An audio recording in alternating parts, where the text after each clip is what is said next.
that's enough of that crap. Anyway, you get an idea how the pickup sounds. Well, that's what I did. I finally got her on there. So here, I'll go through what I done. I grounded this thing to I run my ground wire off of the jack back here, and then I grounded it to these bolts right here, and now I put me a piece of wire running under these strings, sitting on a piece of cork. So them strings touching that cork grounded out good. That way when I'm touching it, because listen, you might not hear it good, but there's your ground noise. Touch it, it goes away. Typical ground noise. So anyway, I got my holes drilled on him, and what I did here was I wound up having to move this a little further forward than I thought originally, because the pole pieces wasn't lining up with the strings good when I had it right dead in the center, so I had to move it up closer to the front or the neck. Let me just cut the amp off. Ain't no use to let it sit there running. So anyhow, I moved up closer towards the neck. And so then when I got it, put my holes in there and screwed it down, I was getting a little bit of rattle, a little bit of buzz on the back of this bracket. This mother toilet seat bracket they got on here. It's these old cheap pickups. You can get them on Temu. They make them in China. You can get them on AliExpress or whatever. They ain't but a few dollars. So anyhow, I put that cork on the back of these, on the back of this bracket or whatever you want to call it, and that eliminated that buzz that I was getting there. So I got rid of that. And you can adjust the height that you pick up. Now you can put whatever kind of single coil you want on here. I like that bracket. I think it looks cool with that old mother toilet seat on it. I always like that stuff. And that way you can change, you put any single coil you want. You can put a real good one in there if you want to. Heck, I thought that sounded pretty good.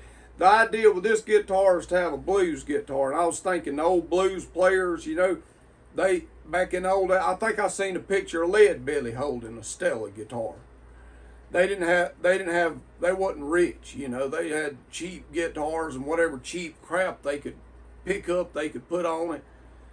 And that's the sound they was getting, you know. So that's what I'm going for with this. You know, I'm trying to give it that old blues sound. And I want to have the cheap stuff on it. It's supposed to sound cheap. Cheap is the sound of the old blues to me, you know. I mean, that's where it comes in. I don't want no EMG lace sensor pickup on here. I want a cheap, crappy pickup that ain't got a whole lot of output, you know, just a single coil. Probably about 6K or something like that. Just barely enough to pick it up good. And the only thing I might change is, since this is such a bright white color, it don't really match this. I mean, don't nobody really give a crap. But just for aesthetics, you can get chrome covers for these. And they post like on a telly, like on the neck pickup. You can get a metal one or you can get a plastic one that's just got the chrome color. I may get both and try it, because they say that the metal helps shield it some, but it also affects the tone some. We'll see which way it goes with the tone. It may sound, again, I'll go to Temu and get the cheap crap and put it on there. Like I said, this is a cheap guitar. It's a cheap sound. The classic blues sound, you know. Them guys didn't have no money. They wasn't rich for all that hit, you know, and all them people started going up to Chicago and all that. But right in the early days, a lot of them guys didn't have no money, you know, and they just had old cheap guitar and whatever kind of old pickup they could get. But even that, it's better when you can get something old like this one, because it would have been something they would actually have been able to get a hold of. It'd be cool if you could get an old pickup that was made back in, because even the old cheap crap back then is better than a lot of the more expensive stuff now. Better made, you know, better quality products. Like I was saying, our supplies, I guess you'd say, what you starting materials is just better. It seems like with them chairs I was trying to drill yesterday, the chair was harder than the drill bits. You know, it was an old chair, and it was just, the drill bit was just devouring, the chair was devouring the drill bit instead of vice versa. You know, that's what I'm saying. It seems like the materials nowadays are just getting crappier and crappier and crappier, more watered down, more diluted over time. And if you can find some kind of old thing, it's usually a better material. It's got better alloys and stuff in the metal and stuff, and wood too. It's not this old fast-grown stuff. It's real soft, like that piece of pine I was out there whittling to put on that chair. It was soft as butter. And that's because, like, across the road here, they planted these pine trees. Well, they ain't been there 15 years, and heck, they about near tall as this light pole out here already. It's some kind of hybrid pine. It grows real fast, and it's just real soft whenever they mill it. And you get this new lumber, like that piece of wood that I got off where Jason was building Jody Pope's house right down the road. I took that knife, whittled it, and that mess was just as soft as a piece of cedar or something. So there you go. It's just fast grown, and everything's getting diluted over time. So anyway, I digress, as Cobra says. But as far as that goes, I may get one of them chrome covers and put on there. And if it affects the sound too much, I may put a plastic one that looks silver, because I think it'll look cooler than this white one, because the whole idea is cheap. I want it to look old, but you know, I couldn't really get off. I still want to do the cheap thing like the old guys would have done. So nowadays, if you try to buy a cheap old pickup, they try to charge your arm and legs, like a gold foil or whatever. They'll try to charge your arm and leg. They take these Tasco guitars, Japanese-made guitars, and they take them all apart and just sell the parts on them. I seen a whammy bar for one. They was selling for like $100 for the whammy bar. It's crazy, man. I never would have thought it. That's why I was real picky about drilling any holes in here. But I think it definitely made it a better thing than me. Y'all have heard me on my other videos. If you hadn't seen it, you can go back and see me just playing it acoustic. And it's blase, as Nicky would say. But with this El Cheapo pickup, I'm running it through a Fender Blues Junior. So the Blues Junior's made to kind of emulate those old tube amps that they had back then. Low wattage, 15 watts. And you can crank it up and start getting that little bit of dirt coming in there. And it's got reverb. It's got a little spring reverb tank in it. It sounds like an old amp that the old blues guys would have had. I think it's getting a real authentic old Delta country blues sound, especially for slide playing. That's really what I wanted it for. So that's what I did with it, and I'm pretty well pleased with it. I'm really, as they would say, digging the sound, man. So anyhow, the only thing I don't like is this end-pin jack. It's kind of hard to put you. I don't know why it's tight like that. Kind of hard to put you. I guess it'll loosen up over time. Put your jack in, but it works. I mean, it's just kind of a little bit stiff. I guess it'll loosen up over time. But that grounding situation worked out. Thank God it had them bolts there, because that really came in handy to ground it to the strings. Somebody might say I'll electrocute myself. Well, I guess we'll find out. I remember one time when I was a kid, they had that movie Back to the Future come out, and old Marty McFly had that. It was part 2. They had that hoverboard, and he was going out through there. Biff and all them guys chasing him, or his grandson or whatever. He had that hoverboard, so I wanted to make me one of them hoverboards And I had an old Nash skateboard from up at Walmart. They used to sell them Nash skateboards, kind of a big skateboard. It wasn't like one you can actually, you know, do tricks and stuff with a deck goes up on both sides. It just had one end, I forget what they call it.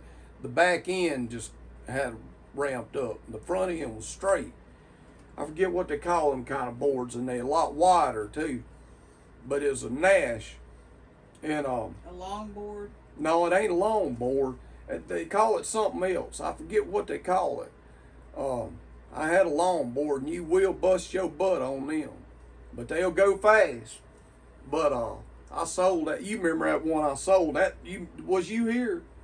I had a long board. They long. I mean, that's why they call them long board. They about that long, but and they flexible, and they go fast, man. They will fly. And they take it, they get on these roads and they just go and go and go. Them guys ride them things, but that Nash skateboard, I don't know what kind them was, but anyhow, I digress, as King Cobra JFS always says. I was trying to make a hoverboard. An idiot kid, I don't know how old I was. Probably too old to be doing something this stupid. Well, I knew I couldn't really make a hoverboard. I tried to make one time, and I go into that story too, that would actually be like a hoverboard, like them military things that hover. Because they used to sell these little hovercrafts at Walmart. And there was a toy, and it had a little fan in it, and it hovered. It literally hovered. And they had a thing in Popular Science magazine that would show you how to make your own hoverboard.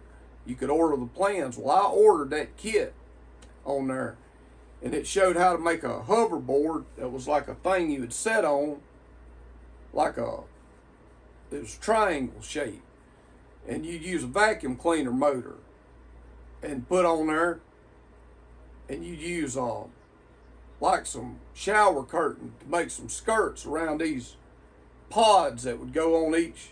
It'd be 3 pods on each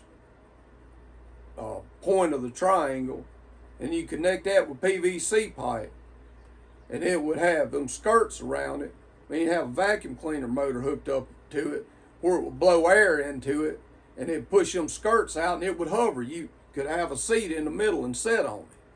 Well, I didn't want to make that elaborate setup. What I wanted to make was a hoverboard. So I did. I made a skateboard like that and put one of them vacuum cleaners off an old, I can't remember what kind of vacuum cleaner they call it. I want to say it was called a Dyson. It's an old metal vacuum cleaner. Real old. It was like had a big old metal tank, and the motor was big old steel motor. And I put a hole in that skateboard shaped piece of wood I cut out and put that skirt around it. I made me a hoverboard out of that, and it would actually hover a little bit, but it was on an extension cord. You couldn't really do nothing with it. You could stand on it, and it was kind of floppy, and it would kind of come up, but it didn't work very good. The pods need to be round for it to hover, I think. But I don't know, because them little toys we got as a kid were like oval shaped. So anyway, again, as King Cobra JFS would say, I digress. The story I was originally telling you was about the skateboard, the Nash skateboard, and being electrocuted, because I was talking about grounding this thing. Well, when I was a kid one time, before I made that hoverboard that I just told you about, I tried to make another hoverboard with a Nash skateboard, and it really wasn't a hoverboard. I was also into a TV show. Well, it was a movie by Wes Craven, and then they made a cartoon of it, and then they made a bunch of toys of it called Swamp Thing. And I was big time into that. Man, I love Swamp Thing. I wanted to be Swamp Thing. I'd go out there was a creek down there by my house. I'd go out there and wade around in that creek and pretend like I was Swamp Thing. And I had them toys, they had little action figures and stuff. Man, I loved it. So, Swamp Thing had one toy that was like a kind of like a hovercraft or something, or one of them boats that ride in Florida. It's got a big fan on it. And I also liked that movie Soggy Bottom USA when I was a kid. And that guy on there had invented a boat with a big fan on it. He was trying to invent that, and he used part off a windmill. That's a good movie if you ain't never seen it. I highly recommend it. It also inspired me to make moonshine too, because that old man was funny on there. I forget what his name is, but he's one of the funniest old actors around, and he was the old moonshiner. And he was always cutting up on there, and it made me want to make that moonshine, you know. And Daddy talked about he used to make it. So that turned me on to that too. And I got in trouble for that recently. So that's what I got to pay Neshoba County $3,000 on account of it. So I don't make no more moonshine. That was not a good idea. That inspiration was no good. I won't be making no more moonshine, I can promise you. And I ain't even going to be drinking no more moonshine. I'm done with it. My drinking days are over, because $3,000 is a big waste of money, in my opinion. It ain't just no opinion, that's a fact. I could buy a damn good guitar with $3,000. But anyhow, no, when I was a kid, I was in that swamp thing, so I made that damn skateboard. Well, I had an old box fan out there. And I took that box fan and put it on that skateboard. I forget how I attached it to it. Screwed it to it on the back of it. And so it's kind of like that thing Swamp Thing had. And it was kind of like a hoverboard in a way.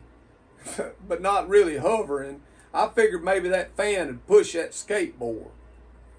So I hooked that fan on that skateboard, and I took a piece of tin that was laying out in the yard. Ground damp, you know, that tin and all that. You can see where I'm going with this story. We talking about grounding a guitar and all. Well, I got out there and I plugged that damn box fan in, had that extension cord on it, and I had it set up. I was going to stand on that skateboard and have it push me across that piece of tin. And as soon as I was standing on that tin, I grabbed that extension cord. Well, old extension cord, I guess, got hit with a weed eater or a dog or something that chewed it. It had a bare place on it. When I grabbed that, it touched short of that wire. I grabbed them wires. It electrocuted me. I couldn't let go of it. It was 110 volts surging through me. I started screaming, you know. I couldn't let go of it. It made my muscles tighten up. I was just a little old kid. It was so small, you know, and boy, I tightened up. I couldn't let go. I hollered. Luckily, Dad was out back working on something, and he unplugged the extension cord. But it burnt my hand. And if I remember right, and I think I do, and it's strange, because I was standing on the tin, that grounded, that's why, and I was barefoot, so it shocked the crap out of me. And but if I remember right, this was what was weird. I had a burnt place on my opposite hand from where I was holding it, like the electricity come out of my hand or something. Now that's the way I remember it. Now being a kid, I may got that wrong. I forgot over the years because I'm getting old now, but that's the way I remember it. I remember having a burnt place on my opposite hand, like that electricity had come out of my finger on the opposite hand. But anyway, I may have just had a scratch place or something, been a kid, and just thought that shit up, you know, ain't no telling. But anyhow, it shocked the hell out of me, and I was out there, and after that, I ain't really been scared of 110 volts since. I've been hooked up, you know, outlets, lights, and stuff like that, and I touch 110 just feels like something tingling. I mean, it ain't no big deal. I ain't too scared of electricity. Now, you get on up 220 or something like that, I get pretty scared. Now, I don't just go around grabbing wires. I'm careful around it. If I'm wiring a light socket, I don't just intentionally touch them. but I ain't just terrified of a little old bit of ground on a guitar. Now, I had a guitar when I was a kid. Old Linwood Val had a store up there by Scotty's.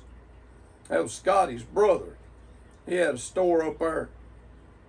And it was one of the first guitars I ever got. It was like a Telecaster knockoff.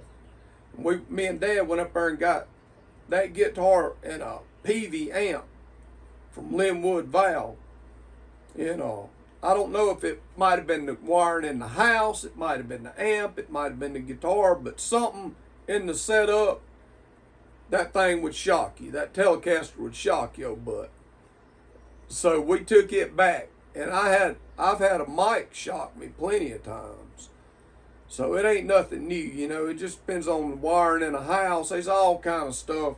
And I guess you could get electrocuted, but I've been electrocuted by 110 before, so I ain't too scared to ground I'll be the guinea pig for y'all, and we'll figure out if it's going to electrocute me or not. I don't believe it will. Like I said, that's the way a Stratocaster's grounded. Telecaster's grounded to the bridge plate. Every electric guitar is grounded. The metal in it touches your strings, and you can plug them in, and if you're hearing a ground noise, when you touch your strings, usually it'll quit making it. So I did the same thing to this. It ain't no different than none other guitars I got. Anyway, it's a long video. I've been babbling, telling these old stupid stories. So the guitar sounds great. I love how it come out. I just wanted to make a follow-up part 2 to that. And see y'all next time.